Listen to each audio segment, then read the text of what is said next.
The Sports Fix at AOL.com. And heading into the final stretch of today's show, looking ahead, there's a lot of hoops going on tonight, if that's your thing. A lot of good basketball. Speaking of, first off, basketball, Kevin Durant going to make his return for the Oklahoma City Thunder. They were struggling to start the season. I mean, hell, they lost their two guys. I mean, say what you want, whether you like Westbrook, whether you think Durant's better than LeBron or this guy and that guy. Hey, that's 1A and 1B right there. Take that off of any team. And if the Cavs had LeBron and Love or LeBron and Kyrie get injured in the preseason, they'd be 0 whatever right now too. Maybe they won a game or two, but you know what I'm saying. Kevin Durant comes back. Westbrook was back. Now Durant's here, going to rejoin the Thunder. Can't be any sooner for them, as they've got to turn their ship around. They've got a lot of time to do it, but they're over there in the West, man. You lose ground by the day over there. So that's something to start to watch as he's back. And good to see, too, you know. He's one of the good guys out there, is KD, and I'm really glad to see him get back out there. He hit the estimates. There were estimates that early case scenario, he could be back on the court by the first or second week of December, and here we sit. It's the second day of December, and he's been cleared to come back. Kevin Durant returns for the Thunder. And you know what? Speaking of basketball, Cavaliers, of course, wrapping up their homestand tonight. We'll talk about that in a moment with the Bucks. But LeBron, and I'm just now seeing this headline start to come across. I know we were going to talk about it here, that the Cavs had applied with the NBA to host the 2018 NBA All-Star Game. But apparently LeBron today said no. He said, I don't want it. He said, hopefully I'm no good in that year if we get the All-Star game. He does have some good points, because of being the hometown star, there's always a lot more that comes with that, people wanting it. But that comes with being a global icon and brand. But he said it would be too much for him with family and friends, so he thinks it would be great for the Cavs to host the game, but it would be too much for him personally. So because of that, he's not sure that he wants the Cavs to get the All-Star game. But that was the latest thing that the city of Cleveland and that the Sports Commission has bid on. They put a bid in for the weekend extravaganza, as it is described. You've got a whole weekend and a whole week's worth of activities that come in with it. You know, that follows along the tails of some of the other things in the Republican convention coming here and that.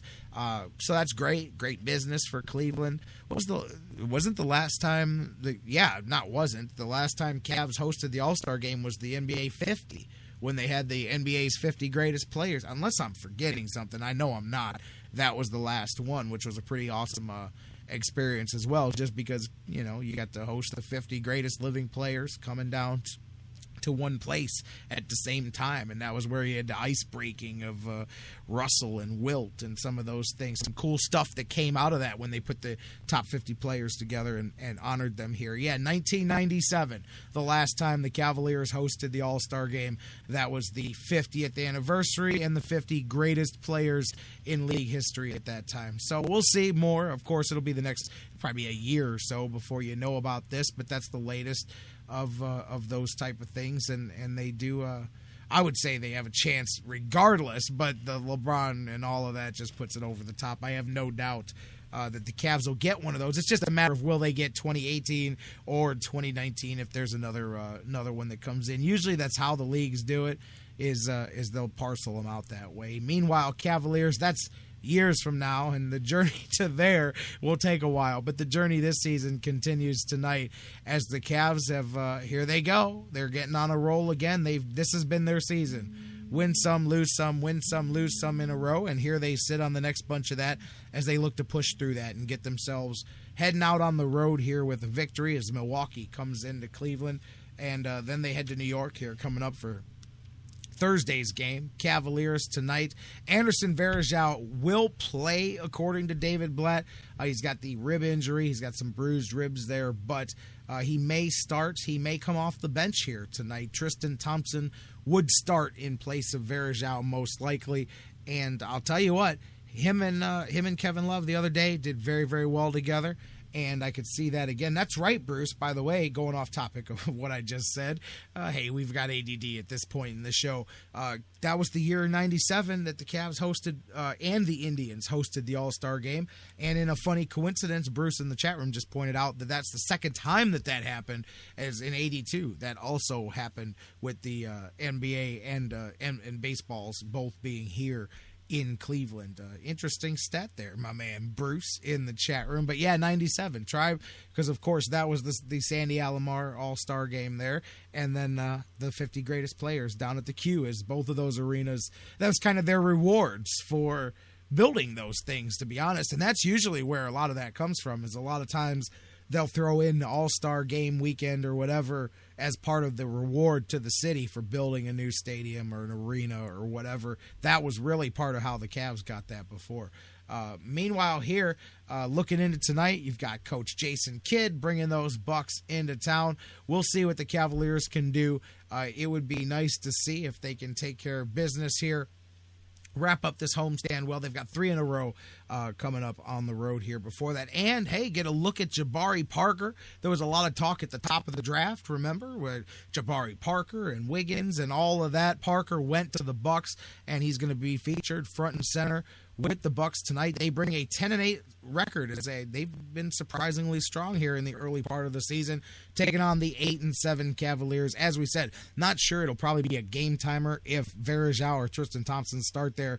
LeBron, Love, Marion, Kyrie Irving will be the other 4 starting for the Cavs here tonight. That game tips off at 7. Going to be a lot of fun as well. If you're more into the college hoops, get to see D'Angelo Russell go out there and continue the start to his season as the freshman continues to shine here, showing people why he was such a highly touted recruit. And now he gets a chance to visit another area that really wanted to see him play his college basketball there. This will be a good one here. Big Ten ACC Challenge, and Russell and those number 14 Ohio State Buckeyes will take on the number 5 Louisville Cardinals here, and this will be good. Of course, referring earlier to Russell being from the Louisville area, and that's sort of a homecoming for him here. He's led the team so far early on, 18 points a game. He's also tossed in 5.5 assists and 4 rebounds. He's definitely got that youthful aggression thing going for him,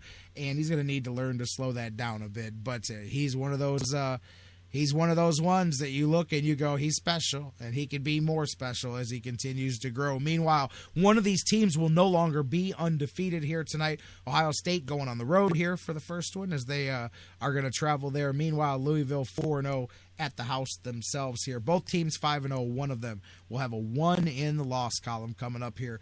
We'll continue to see as well how Ohio State does on the boards. Will Louisville be able to crash the boards on them? They lead the nation in defensive rebounding, and they're top 3 in offensive rebounding as well. Louisville very, very strong on the boards. Ohio State going to continue to try to improve that zone defense that they've ran in the early part of the season. We've seen Louisville. We saw them play the Vikings last week in that press and Coach Waters' defense. Coach able to keep them on the low scoring side of the ledger, even though Louisville able to get enough to win that game against the Vikings there. Don't forget as well, Montrezl Harrell, 17 points, 9 rebounds a game. Louisville's defense, a lot like, that's why that matchup was so defensive with the Vikings. They're averaging 20 turnovers forced per game. That's something to keep an eye on, because we just mentioned Russell. He's been youthfully aggressive, which is a nice way of saying sometimes a little careless, a little over-aggressive. That's going to be something to watch out for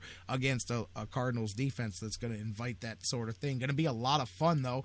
A couple of good basketball games here tonight. You get to see the Cavaliers wrapping up their homestand, and then right around the time that wraps up, it should be Cavs tip off at 7.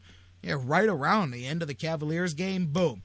Buckeyes, Cardinals, 9:35 tip-off. That game's going to be on ESPN. Should be some fun. We'll come back tomorrow talking all of that hoops action as well. Mike Brandenberry from did the trywinlasttnight.com. He'll be with us. We'll talk a little about the Indians. We'll talk about the 90s Indians as well. Like I said, we're going to prime the pump for Tom Hamilton coming up on Thursday. Looking forward to Mike Brandenburg joining us.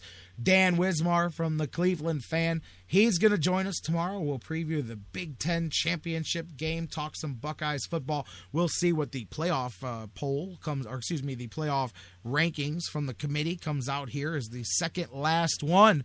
The final one, the real one, will come out next week. We'll talk about that tomorrow with Dan Wismar. I saw, too, I think Buckeyes installed as a three-point underdog here coming up for the Big Ten title game. We'll talk about that and look ahead this weekend. We'll do that tomorrow with Dan Wismar from the Cleveland Fan. And who knows? I don't anticipate it happening until after we're off the air tomorrow, but we may get a drop-in from Mike Pettine's press conference as well tomorrow, as perhaps he ventures into the quarterback pool here again. We'll find out perhaps by the time we get off the air tomorrow. So we've got a whole lot of things coming your way. Don't go anywhere. But before then, got a lot tonight. Enjoy it. Have some fun. A double dose of hoops with the Cavs and the Buckeyes. Come on back and talk to us about it. Tomorrow, live. Same bat time and channel. You know it. Here on the Sports Fix Radio Network. We'll see you. We love you, Cleveland and beyond. Enjoy your games tonight. Come back here and talk about it tomorrow. Live. Right here on The Fix. We all right, coming out the east side, where they do not play much. Clouds always swimming, we don't see the sun rays much. Still about the paper, gotta make sure the lights on. Just a mistake on the lake to you, but this is my own. Tatted it on my arm, that I represent that. Homie, I'm from Cleveland, I will tell the president that. Hardest, yeah, we been there, made some of the greats here. Midwest best, this is MGK's, yeah. Shouts out to St. Clair, uptown, yes, y'all. Heading to the flex, get it popping up with Steph Flaws. Whole state monster. This the home of King James. We are not the empire, but this is where the kings play. Cleveland.